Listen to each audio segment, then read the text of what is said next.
wabarakatuh. Perkenalkan, nama saya Syifa Kamil Zahra dari kelas X10 634.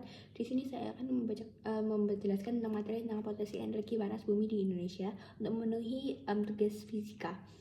Apa itu energi geotermal bumi? Menurut Undang-Undang Nomor 27 Tahun 2003 tentang panas bumi, sumber daya panas bumi adalah sumber energi panas yang terkandung dalam air panas, uap air, dan batuan bersama mineral ikutan dan gas lainnya yang secara genetik semuanya tidak dapat dipisahkan dalam satu sistem panas bumi. Mekanisme energi geotermal. Energi geotermal adalah energi panas yang terkandung dalam fluida air, bisa dalam uap, cair, atau campuran keduanya yang berada pada kedalaman lebih dari 1 km di bawah permukaan bumi. Fluida panas ini memiliki temperatur dan tekanan yang tinggi, bahkan ada yang memiliki temperatur lebih dari 300 derajat Celcius. Ini menjadikan geotermal sebagai penyedia energi yang masif. Energi geotermal ini berasal dari sistem geotermal yang ada di bumi, yaitu sistem terdiri dari batuan panas, sumber panas pada kedalaman lebih dari 3 km, batuan rekanan yang mengandung reservoir fluida berada di atas batuan panas, dan batuan pendung yang biasanya berupa lempung ubahan yang menyelimuti reservoir. Kita bisa mengenali keberadaan sistem geotermal dengan tanda-tanda yang tampak di permukaan bumi seperti mata air panas, semburan uap, lumpuran panas, subliminasi mineral, dan batuan ubahan atau alterasi akibat pemanasan dilakukan oleh fluida hidrotermal. Kelebihan panas bumi itu memiliki banyak keuntungan jika dibandingkan dengan beberapa jenis energi alternatif lainnya. Panas bumi itu dapat menyediakan energi pada tingkat yang konstan dan tidak tergantung pada cuaca alam atau pergerakan musim. Sebagai salah satu sumber energi terbarukan juga ramah lingkungan, energi panas itu bumi sangat berpotensi sebagai alternatif pengganti sumber energi fosil yang tidak terbarukan dan menghasilkan dampak lingkungan berupa emisi gas rumah kaca. Pengembangan pemanfaatan energi panas bumi memiliki nilai strategis dalam penghematan penggunaan energi fosil yang berarti berpotensi dalam devisa negara, khususnya bahan bakar minyak, sekaligus untuk mengurangi dampak lingkungan akibat eksploitasi energi fosil.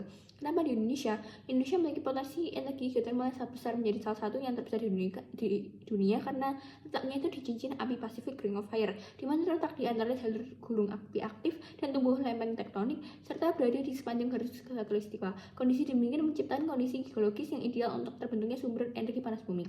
Dengan potensi yang besar, Indonesia bisa memanfaatkan geotermal untuk menjadi sumber energi alternatif. Ramah lingkungan, energi geotermal juga lebih mudah karena cadangan tersedia melimpah di dalam tanah.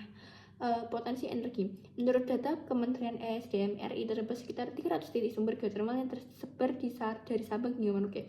Mengutip ulasan ilmiah dalam Indonesia Journal of Conservation volume 11 nomor 2 2022, potensi energi panas bumi Indonesia memiliki entalpi tinggi, sekitar 29 gigawatt electricity secara total, dengan potensi energi panas bumi mencapai 29.000 megawatt. Indonesia diperkirakan memiliki 40% cadangan geotermal dunia. Potensi terbesar berada di Pulau Sumatera dengan 13.516 MW, diikuti oleh Pulau Jawa dengan 10.092 MW, dengan disusul seperti Bali, Nusa Tenggara, Kalimantan, Sulawesi, Maluku, dan Papua. Pemanfaatan energi geotermal di kehidupan sehari-hari. Energi geotermal dapat dimanfaatkan secara langsung dan secara langsung. Secara langsung dalam wujud pemanfaatan energi panas untuk berbagai keperluan seperti pemanasan kolam renang, pengeringan hasil pertanian, perkebunan, pemanasan penghangatan, budidaya ikan, pemanfaatan panas untuk keperluan yang lain. Pemanfaatan secara langsung ini juga dapat berkembang dan bervariasi tergantung inovasi yang diperlukan dan dibuat. Pengembangan energi geotermal untuk pemanfaatan langsung di Indonesia dilakukan dengan agroindustri, processing industri, dan pariwisata. Beberapa contoh yang pemanfaatan langsung di negeri tercatat untuk pemandian air panas, pengeringan kopra, pengeringan teh, budidaya jamur, budidaya kentang, proses produksi gula aren, dan penggilingan minyak air akar wangi batu asli. Di Indonesia, pengembangan energi geotermal untuk membangkit tenaga listrik itu dimulai pada 1978 dengan pengembangan monoblok 250 kW di lapangan Kamojang, Garut, Jawa Barat sebagai pembangkit listrik tenaga panas bumi pertama di Indonesia. Perkembangan berikutnya adalah pengembangan lapangan panas bumi di Dieng, Jawa Tengah 60 MW, Lahendung, Sumatera Utara 60 MW, Salasu, Bumi 377 MW, Derajat Garut 260 MW, Wayang Windu Bandung 227 MW, diikuti oleh pengembangan lapangan geotermal di Sumatera, Jawa, Sulawesi, dan Nusa Tenggara Timur.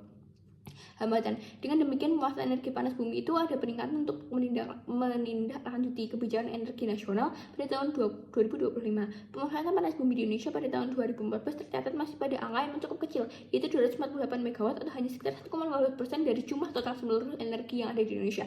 Kendala yang menyebabkan kurang perkembangan panas bumi ini adalah salah satunya tumpang tindih lahan hutan lindung, yang mana ketika panas bumi akan dieksplor, maka secara langsung akan menggundulkan kawasan hutan tersebut, maka secara langsung akan merusak ekosistem.